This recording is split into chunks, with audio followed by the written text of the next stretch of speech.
Arsène Lupin. Herlock Sholmès arrive trop tard. C'est étrange ce que vous ressemblez à Arsène Lupin, Velmont. Vous le connaissez? Oh, comme tout le monde, par ses photographies, dont aucune n'est pareille aux autres, mais dont chacune laisse l'impression d'une physionomie identique qui est bien la vôtre. Horace Velmont parut plutôt vexé. N'est-ce pas, mon cher Devanne? Et vous n'êtes pas le premier à m'en faire la remarque, croyez-le.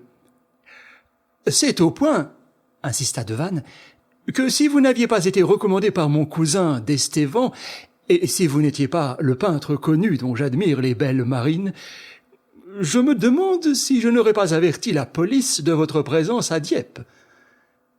La boutade fut accueillie par un rire général. Il y avait là, dans la grande salle à manger du château de Thibermesnil, outre Velmont, l'abbé Gélis, curé du village, et une douzaine d'officiers dont les régiments manœuvraient aux environs, et qui avaient répondu à l'invitation du banquier Georges Devanne et de sa mère.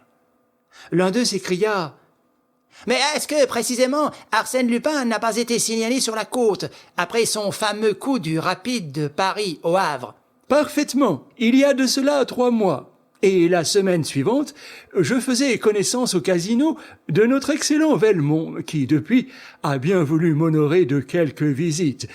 Agréable préambule d'une visite domiciliaire plus sérieuse qu'il me rendra l'un de ces jours, ou, plutôt, l'une de ces nuits. » On rit de nouveau et l'on passa dans l'ancienne salle des gardes, vaste pièce, très haute, qui occupe toute la partie inférieure de la tour Guillaume, et où Georges Devanne a réuni les incomparables richesses accumulées à travers les siècles par les sires de Thibermesnil. Des bahuts et des crédences, des landiers et des girandoles la décorent. De magnifiques tapisseries pendent aux murs de pierre. Les embrasures des 4 fenêtres sont profondes, munies de bancs, et se terminent par des croisées ogivales à vitraux encadrés de plomb. Entre la porte et la fenêtre de gauche s'érige une bibliothèque monumentale de style Renaissance, sur le fronton de laquelle on lit, en lettres d'or, « Thibermesnil » et au-dessous, la fière devise de la famille « Fais ce que veut ».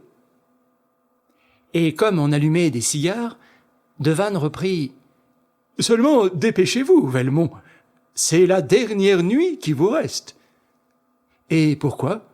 fit le peintre qui, décidément, prenait la chose en plaisantant. Devanne allait répondre quand sa mère lui fit signe. Mais l'excitation du dîner, le désir d'intéresser ses hôtes l'emportèrent. « Bon, murmura-t-il, je puis parler maintenant. Une indiscrétion n'est plus à craindre. » On s'assit autour de lui avec une vive curiosité, et il déclara, de l'air satisfait de quelqu'un qui annonce une grosse nouvelle, « Demain, à 4 heures du soir, Herlock Sholmès, le grand policier anglais pour qui il n'est point de mystère, Herlock Sholmès, le plus extraordinaire déchiffreur d'énigmes que l'on ait jamais vu, le prodigieux personnage qui semble forgé de toutes pièces par l'imagination d'un romancier, Herlock Sholmès sera mon hôte. » On se récria.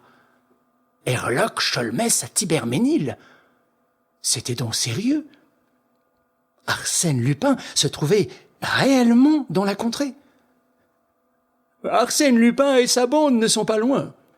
Sans compter l'affaire du baron Cahorn, à qui attribuer les cambriolages de Montigny, de Gruchet, de Crasseville, sinon à notre voleur national. Aujourd'hui, c'est mon tour. Et vous êtes prévenu, comme le fut le baron Cahorn? Le même truc ne réussit pas 2 fois. Alors, voici. Il se leva et, désignant du doigt sur l'un des rayons de la bibliothèque un petit espace vide entre 2 énormes in-folios, il y avait là un livre du XVIe siècle intitulé « La chronique de Thibermesnil », et qui était l'histoire du château depuis sa construction par le duc Rollon sur l'emplacement d'une forteresse féodale. Il contenait 3 planches gravées. L'une représentait une vue cavalière du domaine dans son ensemble, la seconde le plan des bâtiments, et la troisième, j'appelle votre attention là-dessus, le tracé d'un souterrain dont l'une des issues s'ouvre à l'extérieur de la première ligne des remparts et dont l'autre aboutit ici. Oui, dans la salle même où nous nous tenons. Or, ce livre a disparu depuis le mois dernier. Fichtre, dit Velmont, c'est mauvais signe. Seulement, cela ne suffit pas pour motiver l'intervention de Herlock Sholmès. Certes, cela n'eût point suffi s'il ne s'était passé un autre fait qui donne à celui que je viens de vous raconter toute sa signification. Il existait à la Bibliothèque nationale un second exemplaire de cette chronique, et ces 2 exemplaires différaient par certains détails concernant le souterrain, comme l'établissement d'un profil et d'une échelle, et diverses annotations non pas imprimées, mais écrites à l'encre et plus ou moins effacées. Je savais ces particularités, et je savais que le tracé définitif ne pouvait être reconstitué que par une confrontation minutieuse des 2 cartes. Or, le lendemain du jour où mon exemplaire disparaissait, celui de la Bibliothèque nationale était demandé par un lecteur qui l'emportait sans qu'il fût possible de déterminer les conditions. Nous espérons que vous avez apprécié cet aperçu. Pour continuer à écouter ce livre audio sur Google Play Livres, utilisez le lien dans la description de la vidéo.